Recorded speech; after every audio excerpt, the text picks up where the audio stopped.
liberal. Happy fun, la la la. This is a good primer for you guys, I guess, to get into the Munich Security Conference where, global leaders come together and discuss how in the age of Trump, they are going to restore the NATO Atlanticist liberal international order.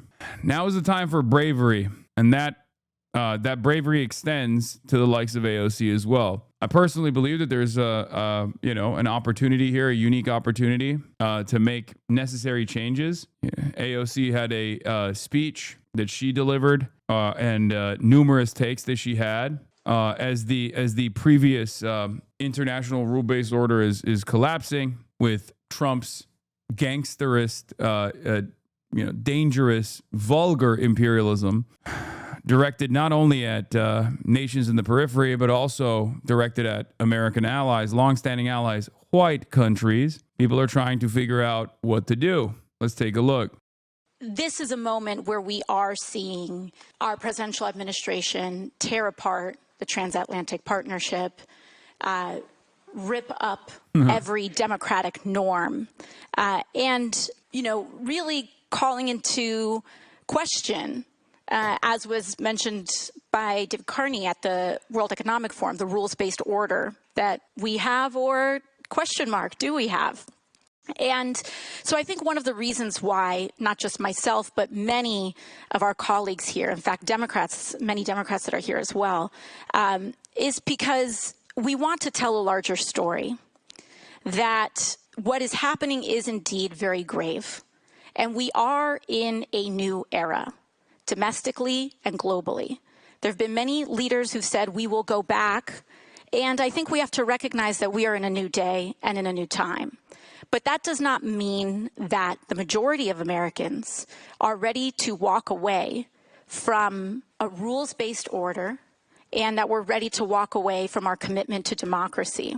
I think what we identify is that in a rules-based order, hypocrisy is vulnerability. And so I think what we are seeking is a return to a rules-based order that eliminates the hypocrisies around when too often in the West we look the other way for inconvenient populations to act out these paradoxes, whether it is kidnapping a foreign head of state, whether it is threatening our allies to colonize Greenland, whether it is looking the other way in a genocide. Hypocrisies are vulnerabilities, and they threaten democracies globally. And so I think many of us are here to say we are here and we are ready for the next chapter, not to have the world turn to isolation, but to deepen our partnership on greater and increased commitment to integrity to our values. Just a 20-second follow-up, really, just quick. Are there any particular institutions that a democratic administration would want to save? Like your voters, is it NATO? Is it the climate accord? Is it the Iran nuclear? Are there some things where, just give me a lily pad? Well, first and foremost, I think we need to revisit our commitments to international aid.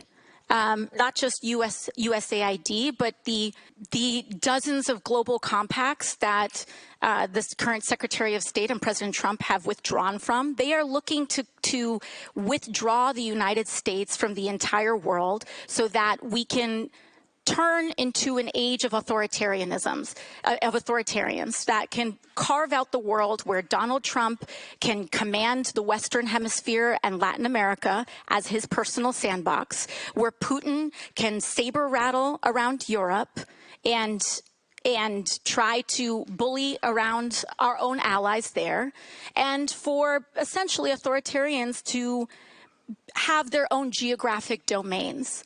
And it actually is the By the way, I want to say something here that I think is important. What she doesn't call out by name here is just as important as who she calls out by name. I need you to understand.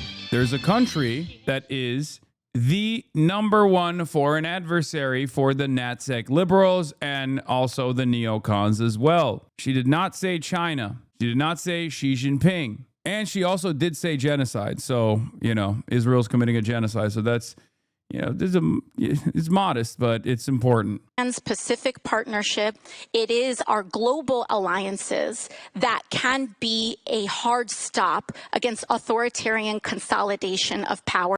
This is, again, it left me wanting more, for sure. It left me wanting more. Absolutely.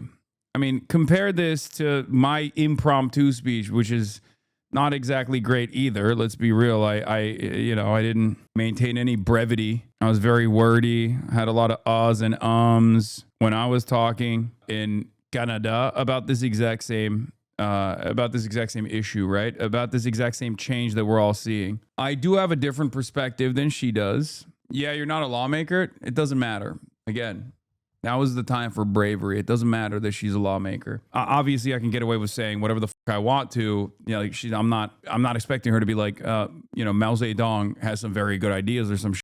Okay, calm down. But it's a good start, and we must expand on it. But I think the fundamental difference here that I need AOC to hopefully get to, Matt Duss to hopefully get to, is that the only way to combat the growth of fascism is through socialist organizing and is through the worker-backed movements that must grow in all of these countries. Because historically, capital is always aligned. Titans of industry have always aligned with fascism at a time when capitalism is in crisis. Fascism is seen as the stable option when liberalism can no longer control the contradictions worsening. And I think there is a real opportunity to make a coherent point here that will stick with a lot of people. And for the chatter saying, brother, it isn't happening. If Zohran Mamdani and little fucking socialist power is coming out and shitting on Cuba's government, it's over. It's not. It's not. You'll see. I think AOC in the upcoming days will have a stronger stance in protecting Cuba and like releasing the sanctions on Cuba than Zohran Mamdani did. And hopefully it'll give courage to other people as well to come out. Hopefully one of AOC's weakest instincts, in my opinion, is whenever she gets any pushback whatsoever from a standpoint theory exhibiting, Cuban American reactionary, she will back away. Hopefully she'll say off and she'll keep pushing, because the reality of the matter is that's coming, right? She needs to know that that's coming. I think Zoran's statement on Cuba was disastrous. It was disastrous, but it's utterly irrelevant in the grand scheme of things. This kind of sentiment coming from AOC will give him more courage to speak on these things as well. The one question I want to ask the U.S. is, if I'm in trouble, will you come and help me? Mm-hmm. Are you still an ally? Mm-hmm. Or do we need to really decouple or certainly de-risk?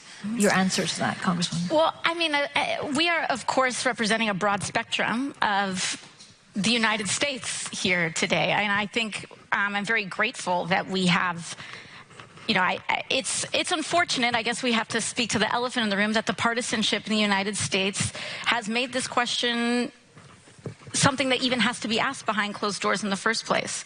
I know that the Democratic Party is here for our allies.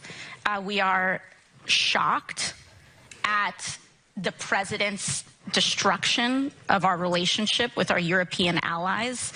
His threatening over Greenland is not a joke. It is not funny.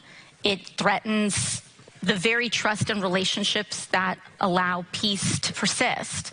And so I believe what I can say is that unequivocally, the vast majority of the American people do not want to see these relationships frayed, and they are committed to our partnerships and our relationships and our allies. Oh, God. It's like liberal Atlanticism. I mean, that is definitely, this is a real disagreement that I have with Matt Duss, who sincerely believes in NATO Atlanticism. Like he genuinely believes that, like, America is a force for good. And when you're running for president, you can't say America's a force for evil, right? You can't say that. I think the better point there is to say we've been doing what we've done to Greenland to every other country. The major difference with what Trump is doing, as opposed to like American engineering of the global design in the past, is that Trump is basically saying the quiet part out loud. You have to be thankful. You don't have the cards. We've kind of done this to every other country. I mean, look at the Iraq War. There are certain things that you can point to that is now established as an overall mistake, right? I know that you and I don't consider that to be a mistake. We consider that to be business as usual. That's just how it works. But you can literally lean onto that. You can lean onto the bravery exhibited by administrations in the past. Like, for example, with Cuba, you can say, this is what Barack Obama did. This was a different path that was opening up for Cuba that Barack Obama did, and we should go back to that. We should restore that relationship. The fact that we're punishing them for no reason other than the ambitions of Marco Rubio and Donald Trump is completely unheard of. It's unacceptable, right? There are ways to massage this conversation in a way that like liberals can understand. I think this goes a little bit too much in the direction of vulgar Brandonism, in my opinion, and I don't really like it that much. I mean, it's not wrong. She's not wrong to say like we're trying to invade Greenland. That's ridiculous. Denmark is a NATO nation. This is a profoundly important alliance for the United States of America, right? For our interests. And I don't disagree with that statement at all. It's totally correct. But at a conference like this, I think when you're laying your stake out or when you're laying down your foreign policy positions, I think you have more room for courage. And I think people are desperate for an alternative vision. Yeah. Adam Johnson has a lot to say. This cheesy MSNBC line that Trump is carving up the world into spheres of influence with authoritarian pals in Russia and China takes account for. Well, she didn't say China. Chill on that, Adam. She didn't say China. She implied it, but she didn't say it. And that's important. The U.S. military has not withdrawn at all from Europe and Asia. Trump is currently gearing up to bomb Iran, very much in Asia. This word authoritarian is unhelpful and flattening and cheesy and papers over many of the obvious hypocrisies and contradictions she herself noted. We tried Dust's woke NATO shtick. It got us billions in arms to Saudi Arabia, genocide in Gaza, and a return to Trump. This is also true. That's why I said this is like vulgar Brandonism, a restoration of the liberal international order. NATO Atlanticism, liberal Atlanticism, pro-NATO. That's what Brandon brought us. Remember, NATO's character is fundamentally democratic, always has been and always must continue to be. And Brandon also brought us complete collapse of those systems because it's over. Liberalism is failing around the world, and I do think that like any sort of restoration of that previous international order is simply going to only galvanize the fascists. Is only going to make the fascists pick apart those contradictions, exhaust those contradictions. We tried Dust's woke NATO shtick. It got us billions in arms in Saudi Arabia, genocide in Gaza. Like, I don't think Dust is as big as a villain as people present him as, for the record. I do want to say, like, in this community, everybody says he's a genocidal warmonger. He's the horrible monster. Like, Matt Dust is nowhere near as evil as the way people present him as, and people yell at me for saying this. But we do have significant areas of disagreement. I just think he's wrong. I don't know how to explain it other than that. I think he's wrong on some of these issues. I think it's misguided. I think we need a more honest and subversive narrative for a progressive foreign policy that isn't just liberal intervention, but not evil this time, we promise. I agree with that take. That's my favorite part of this assessment, is that like this is vulgar Brandonism, but this time is different. It's going to be peaceful. Like, I don't think America being world police is a good thing, because I have eyes and a working brain, and I have seen what American world police looks like for the victims. Many Americans, unfortunately, don't see that because they've been conditioned not to see that. They don't give a shit about the impact because they don't learn about the impact at all. Although, having said that, people are kind of seeing the victims in the case of Israel, especially because like there's this weird disassociation from Israel as though it's a foreign country operating at the behest of foreign interests, right? Americans have deluded themselves. Americans have been propagandized into thinking that Israel is operating as a separate entity, and that's precisely the reason why that's actually backfiring on Israel right now. There is an opportunity, unlike ever before, to educate as many Americans as possible with an anti-imperialist sentiment, to explain to them that this kind of adventurism is not beneficial for you. If you want to talk about it from a selfish perspective, you can do so. You can point to China and say, they don't do this bullshit. And look, they got high-speed rail. They've been able to develop tremendously. One must ask the question why they're able to develop so much. Perhaps they're using the all of the bounties of not necessarily capital accumulation, but all of the bounties of industrialization and development in a much different way. They're investing back into themselves, and they are doing this without colonialism and genocide. I'm not talking about separationist movements being stamped out right now. That plays a totally separate role from colonialism and what America has done around the world, okay?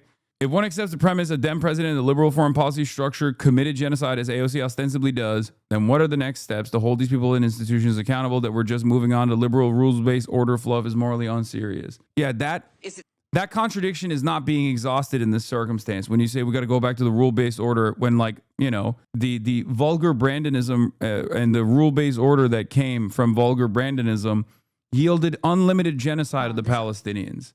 And that you have to address, especially because you recognize that it's, a genocide, right? So let's hear what she has to say about the so-called rule-based order. And there was this undertone, this undercurrent, this suggestion that it was a rules-based order sometimes. And I think that is the issue that lies before us, is that in a so-called rules-based order, the rules for whom? Because you would not stop coming up in the first place. Anyway, you suck. Bye. To the United States, Love Europe, you. Bye. its allies, and we would carve out exceptions for the global South. And I think that when you have a rules-based order where you carve out exceptions to our values, exceptions to our rules, eventually the exceptions become the rules. And I think that, to your original point, over the last 5 years, we've seen such a breaking and such a fraying of these alleged Western values that people wonder if it ever existed in the first place. So I don't know if it's necessarily that we are in a post-rules-based order. I think it's possible that we were in a pre-rules-based order. And we have an opportunity to explore what a world would look like if we upheld democracy, human rights, trade that actually centers working class people instead of accruing overwhelmingly the benefits of trade to the wealthiest. But if we reoriented a new era that could actually help people and show how foreign policy and healthy foreign policy can show up and help them in their lives. That's not bad. She says the rule-based order's grand design has never yielded good outcomes to the global South. I'll take it. It's far better than the average liberal sentiment. It's not NATO Atlanticist. Nice words, nothing more though. Man, shut the f up. This is a word situation. You mean nice words? What do you want her to do? Assassinate the global leadership of the pedophilic cabal at the fucking Munich conference? What are you talking about? Of course, it's words time, okay? Right now, she's at a conference. It's a round table. It's time for words. Sometimes there's time for actions, but this is time for words. It's words time. So we're analyzing her words. I think that Prime Minister Carney's remarks at the World Economic Forum were words that rung around the world. So here's the thing. I wonder if AOC knows that there is a lot of, I'm sure she knows there's a lot of attention, a lot of eyeballs. There's also a lot of people to her left that are paying close attention to her words right now, all around the world. And they don't necessarily have a lot of confidence in her, but they want her to thrive in this moment. They want her to deliver in this moment so they can lean into her as a final opportunity for hope. In raising this question. But I think that also in his remarks, as well as part of this larger conversation, there was this undertone, this undercurrent, this suggestion that it was a rules-based order sometimes. And I think that... What is the alternative that still keeps America strong? Rule-based order is a nerve if no one else plays ball also. Wait, what? I want everyone to have dignity. I want workers to have dignity. I don't care about America being strong with a strong military. As Commander-in-Chief, I will ensure America always has the strongest, most lethal fighting force in the world That's ridiculous. If America being strong is leading to death and destruction overseas, complete destabilization in the third world, death and destruction overseas, so that our capital owning class can turn profit year over year, then I don't want that. I want a new design. And now is an opportunity for said new design, especially as the contradictions worsen, especially as the international fascist coalition is working tirelessly to redesign, to take advantage of the instability caused by the collapse of liberalism. Now is the time for organizing. Now is the time for a new world vision, a new world order, if you want to call it that. There's no conversation about Ukraine that can happen without no conversation about Ukraine that can happen without Ukraine. Conversation about Ukraine that can happen without Ukraine, and so they of course lead in terms of setting their terms on this. But I think that overall, as a principle, we shouldn't reward imperialism, and I don't think that we should allow Russia to continue, or any nation to continue, violating a nation's sovereignty, and to continue to be rewarded, and whose main lesson and takeaway is that they will gain. And so what that looks like in the specifics, I think, is a deeper conversation. But on principle, I think that is what... She seems insecure. Dude, I see so much of myself in that, though, because it's tough, man. It's tough to do speeches like this, you know? I mean, you're going to say she's a congressperson, but like, yeah, I saw this. This was a really good, a really solid assessment. I guess my critique of AOC's remarks at the Munich Security Conference, and in general Biden as well, is that they all want to frame the current status quo as a result of a system betrayed, and not instead as a result of deliberate choices, the system itself being the issue. She talks about a failure to rein in corporations that led to consolidation, that led to companies rivaling nation states. But this wasn't a failure. This was very deliberate, conscious choice by U.S. leaders who saw these corps as useful, more subtle vehicles for U.S. power. And then the war came home in an unexpected way. These titans we created to surveil the world and preserve our influence turned their focus back around on the homeland that nourished them. And so the goal should not be to restore, which is impossible at this point, but to do something new, centering all around finding the best ways to crisis manage the liberal world order instead of taking voters where they are and trying to figure out something new is a mistake. The bipartisan consensus was called that because it was a consensus. That no longer exists, nor is desirable. 100p I agree with. Quo pro quid. He, him. I mainly tweet about Richard Nixon's 60s Americana and film. Design lead for TNO mod. Fully endorse this. An Israeli reporter asked her a question. Oh, brother. Hello. Thank you so much for the interesting conversation. My name is Hagar. I'm from Israel. I'm a journalist for Haaretz, and my question is for... Okay, she's woke. She woke. The wokest. She's a communist, basically. She's from Haaretz. Congresswoman Ocasio-Cortez. I wanted to know if you think that the Democratic presidential candidate in the 2028 elections should reevaluate military aid to Israel. Yes! I mean, to me, this isn't just about a presidential election. Personally, I think that the United States has an obligation to uphold its own laws, particularly leahy laws.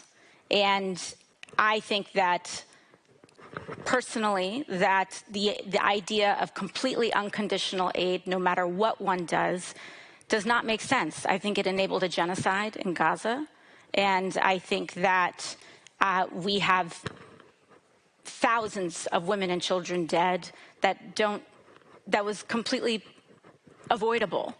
And so I believe that enforcement of our own laws. See, this is it. This is the difference between like a social democrat and a socialist or a communist, right? A social democrat looks at the capitalist system and says, we can reform this system. An anti-capitalist, starting with democratic socialists and going all the way to communists, looks at that system and says, no, this is not a system that you can repair. As a matter of fact, all of the things that you're trying to curb back with Keynesianism or with like a robust regulatory agenda is actually giving it a lifeline. A welfare state is only giving capitalism a lifeline. We have to change it because inevitably it's going to break. It's going to fall apart. The contradictions are going to get too bad, and either you're going to have fascism as a way to restore order, or you're going to you're going to inevitably have socialism. The same goes for, I think, AOC's perspective on the liberal international order as well. It's not a failure. It is by design. We didn't just like have a moment of weakness and allow Israel to do what it's doing. Israel's doing everything that it's doing because it's a part of our grand design in the region. This wasn't a failure at all in the eyes of many generals, in the eyes of the military industrial complex, all the way from Gaza working as a laboratory for death and destruction with new weapons that will be sold all around the globe, down to mechanisms of surveillance that we're already applying here at the domestic home front. But certainly as a greater Israel project that actually works alongside our vision in the region so that we can actually pack up all of the axis of resistance, which we handily did pack up alongside Israel by basically unshackling Israel. We were like, go blow up whoever the you want to blow up. We'll give you all the weapons to do so, and we'll protect you every step of the way. So it's not something that happened because we weren't paying close attention to it. It's something that happened that we envisioned. That's the reason why Brett McGurk, which worked to make this vision happen under the Biden administration, glazes the shit out of Donald Trump, continuing that same agenda. Through the Leahy laws, which requires conditioning aid in any circumstance, when you see gross human rights violations, is appropriate. I know Dust's whole thing is that trying to put lipstick on the rule-based order pig, but it's over, it's done, it's intellectually cooked, it's immoral. I feel that way about liberalism in general, and I certainly feel that way about the international rule-based order as well. It's over. We have to move on. We have to move on from this, and the opportunity is now. Lest we succumb to monsters. This video perfectly resembles my position. This is where we're at. Liberal, liberal, liberal, liberal, liberal, liberal, liberal, liberal, liberal, happy fun, la la la, human smuggling, fentanyl deaths, forced government euthanasia, chopping up children's genitals, la la la la la, la la la la la, la la la la la la. Liberal, liberal, liberal, liberal, liberal, liberal, liberal, liberal, liberal, happy fun, la la la, human smuggling, fentanyl deaths, forced government euthanasia, chopping up children's genitals. You love your father, the devil. I mean, it's true. That's real, man. That's real, bro. This man, I will never get to his level, okay? I will never have the deep prose that he can just concoct at a moment's notice. You know what I'm saying? When you see a titan, when you see a titan and you're just in awe of his excellence, where he can just pull you in, and he has the charisma in his pinky finger that you can't even capture for your whole life. You work hard. That's how I feel every time I see Alex Jones video, especially when his prime, because he fell off now, but like prime Alex Jones, I see that and I'm like, man, that is excellence. I am so fortunate that I'm alive at a time when I can see him in action, you know? Brilliant, incredible, spectacular.